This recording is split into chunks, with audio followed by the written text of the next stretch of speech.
ప్రస్తుతం దేశం మొత్తాన్ని ఊపేస్తున్న పేరు రాజమౌళి.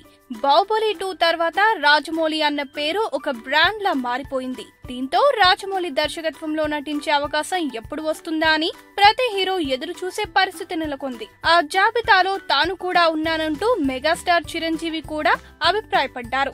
చిరు తాజాగా ఇచ్చిన ఓ ఇంటర్వ్యూలో విలేకరి అడిగిన ప్రశ్నకు చెప్పిన సమాధానంలో రాజమౌళి దర్శకత్వంలో నటించాలి అని ఉందన్న ఆకాంక్షను వెల్లబుచ్చారు. శంకర్, త్రివిక్రమ్, రాజమౌళి ఈ ముగ్గురిలో ఎవరి దర్శకత్వంలో నటిస్తారు అంటే శంకర్ అందించిన కథతో, త్రివిక్రమ్ రాసిన డైలాగ్స్ తో రాజమౌళి డైరెక్షన్ లో చెయ్యాలని ఉంది అంటూ తప్పించుకునే సమాధానం చెప్పినప్పటికీ దర్శకత్వంలో రాజమౌళి పేరే చెప్పడంతో అసలు సమాధానం వచ్చేసినట్లే. అలాగే డైలాగ్ కింగ్, మాటల మాంత్రికుడు త్రివిక్రమ్ కే పట్టాభిషేకం చేశారు.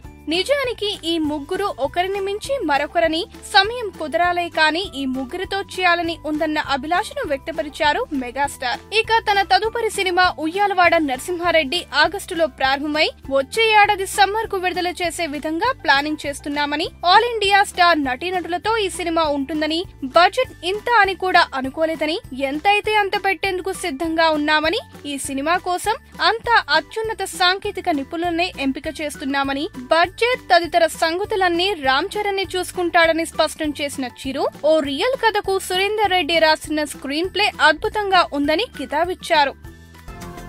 ఈ వీడియో గనుక మీకు నచ్చినట్టయితే లైక్ చేయండి, షేర్ చేయండి, సబ్స్క్రైబ్ చేసుకోండి.